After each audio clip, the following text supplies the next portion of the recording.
much of that's going to kind of take up the season, and what do you guys want to show with it? You know what? Ultimately, for us, it's a way to.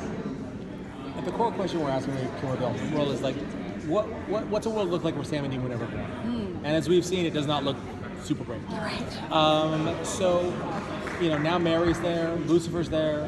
Yeah. Obviously Sam and Dean are desperate to get that door open again, and well, I'm sure. And then it's about once you introduce them to that world, how does that world change? Counterpoint: when you introduce elements of that world to our world, how does our world change? So again, you have it is in some ways, and I don't mean this in a Independence Day way, but it's in some ways built into what I would think of as an alien invasion story. Okay. These are people from another planet, essentially. But the question is, are the invaders coming to us, or are we the invaders going to them, and what does that mean? So it's something we want to explore. It's something we want to explore pretty heavily in the back half of the season. Yeah, it's aligned with that. But it's also something where you want to be very judicious about it, because you don't want to get lost in this mythology. And again, every episode is like, and here's character X, and here's character Y, and now they're back, and but now they've got an eye patch, and they're totally different.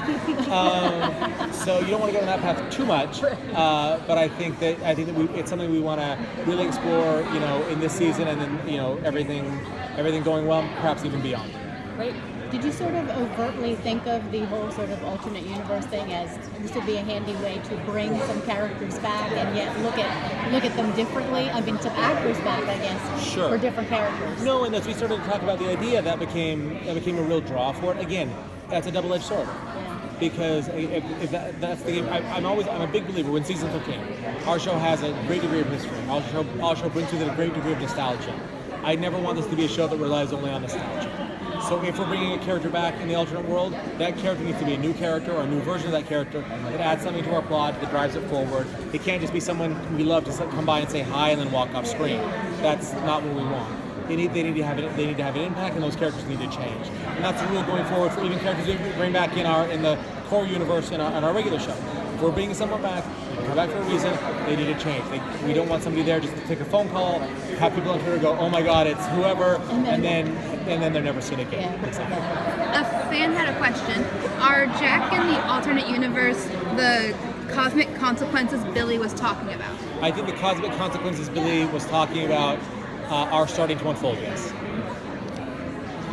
With the new spin-off you guys are having, and I've noticed this past season you've introduced some characters like the twins that I was super excited about. Will they be on the spin-off, or are you going to bring them back this year and sort of see if they gel? The twins will not be on the spin-off because we left them in a very complicated place. And it felt like they deserve their own story. And so our hope is to bring them back in the core show. However, we are in episode 3 introducing a new character to the spin-off that we hope will be a very cool and bring kind of a new voice to the show. The Scooby episode sounds so amazing. Can you give us any hints about it or anything? Yeah, I mean, the great thing about it, when we got the call about it, it was like, have you guys ever thought about doing this? And we're like, we haven't. How stupid are we? Like, it's obvious.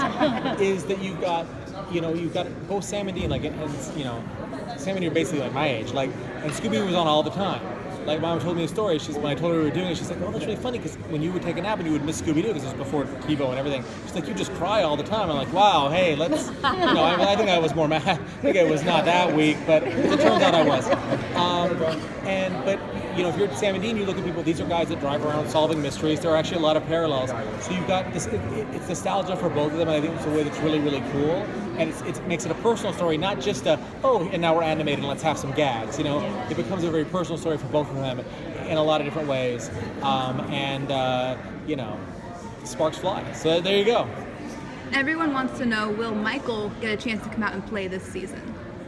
I think a character named Michael will. I'm not sure it's the Michael we know and love.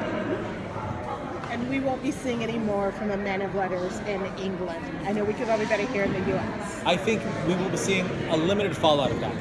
I think we really like the characters. We like the door that opened. We felt it wasn't something we felt we could get 2 full seasons out of.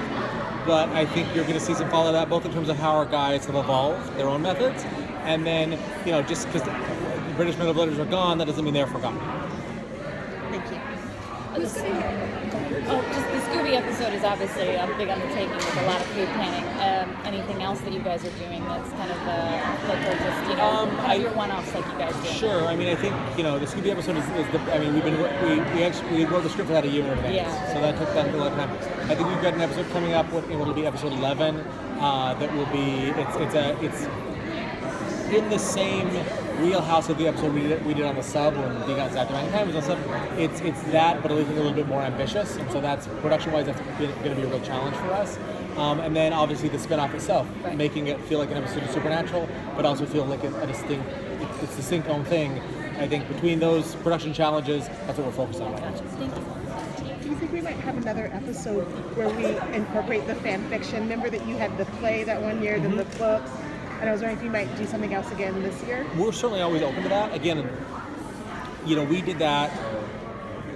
You know, the last time we really did, you know, we did the convention episode, and then we did the musical episode essentially, and they were about 5 years apart. I think we don't want to pack them in two because it was like season 5, I believe, and then musical episode was season 10. Yeah, so 5 years apart.